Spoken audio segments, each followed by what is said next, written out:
के साथ में बहुत अच्छा विषय है, बहुत अच्छा लगा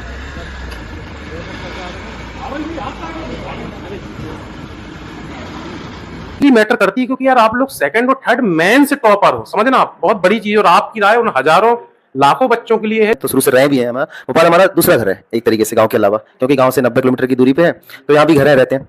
उनके अंदर एक भ्रांति, एक भ्रम, एक मिथक बना हुआ है शहर को लेकर के कि सिलेक्शन तो किसी एक पर्टिकुलर शहर से होगा। आप दोनों ने उस चीज को तोड़ा है, और अभी हम लोग बहुत सारे जो टॉपर्स हैं, हम लगातार उनसे बात कर रहे हैं, और सरप्राइजिंगली ये है कि टॉप 10 में जो 6-7 बच्चे हैं, 8 बच्चे हैं, वो सभी भोपाल से हैं। भोपाल से भी कहने का मतलब ये है कि वो निश्चित रूप से अपने जो ग्रामीण पृष्ठभूमि है उससे संबंधित हैं, उन्होंने अपनी जड़ें नहीं छोड़ी थी, है ना। तो हम क्या मान के, मुझे लगता है हाँ, तो ये तो हमें तो नहीं पता था, हम यहाँ आए, हमने तो देखा ये सबसे किफायती कौन सी है, तो हमें पहली बार इनके संस्थान से प्रीलिम्स में खैर जुड़े हुए थे, तो इनसे संपर्क साधा तो पता चला कि बहुत किफायती करा रहे हैं, तो हम सर से जुड़े और हमने पूरी हमारी जर्नी यहीं से शुरू की है।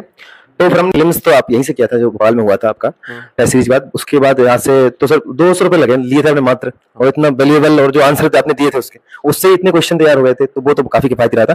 तो एक मन में ख्याल था कि भैया जुड़ना है, संस्था से आगे जुड़े रहना है, बहुत अच्छा काम कर रहे हैं और आप निस्वार्थ कर रहे हैं, तो एक वो भी मोटिवेशन था कि चलिए अच्छा काम कर रहे हैं, और भविष्य में मतलब पूरे 100% आप कर रहे हैं। आपका सहयोग लगेगा फ्यूचर में? बिल्कुल सर, इसीलिए तो आए हम। और मैं यही कहना चाहूंगा, जो कर सकते हैं जरूर करें, क्योंकि जो बाजार बात बन गया है, डिमांड नहीं है लेकिन क्रिएट की जा रही है, तो उसको तोड़ना है।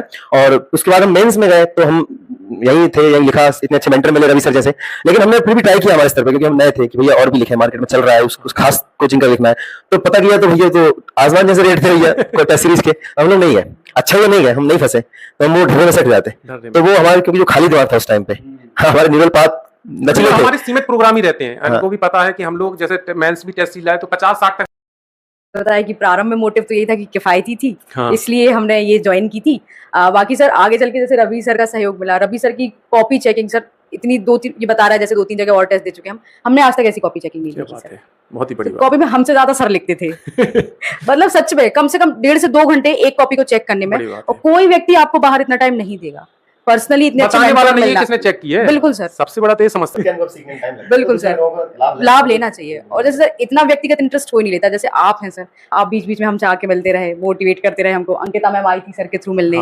तो सर मतलब मुझे नहीं लगता किसी भी कोचिंग इंस्टीट्यूट में इतना लोगों को एक्सपोजर मिलता होगा बच्चों को कि वो खुद से जाके कॉपी बता सकें अपनी, या बात कर सकें, या हम क्या कर सकते हैं ये पूछ सकें, तो नहीं होते हैं सर। और इस चीज के लिए सर हम बहुत थैंक यू हैं। और सर एक लाइन और, जैसा बोले पीएससी का बड़ा संघर्ष है, ये है वो, सर संघर्ष जैसा कुछ लगा नहीं है, सही बताया सर, संघर्ष जैसा इसलिए नहीं लगाया, आप लोगों का सपोर्ट था, जरूर बस सही बात पे थे आप जैसे लोग थे, और सही किया, थोड़ा सा बुद्धि भी लगाई तो हो गया सर। संघर्ष जैसा कुछ नहीं हुआ, सहजता से हो गया सर। ये कारण है इस चीज का कि जैसे हम फेल हुए तो लोग खुद का इवैल्यूएशन, मैं मानती हूँ खुद का इवैल्यूएशन करो कि क्या गलत किया हमने, क्या सही कर सकते हैं, लेकिन इस चीज के चक्कर में चीजें फ्लक्चुएट करती हैं कि अब ये नोट नहीं, ये अगली बार फिर फेल हो गए, अब ये नहीं वो उठाएंगे, इस आदमी से पढ़ेंगे, उस आदमी से पढ़ेंगे, करने की जरूरत नहीं है सर, बिल्कुल नहीं है। आप जो पढ़ रहे हैं उस पर विश्वास रखिए, आज नहीं कल होगा, पक्का होगा।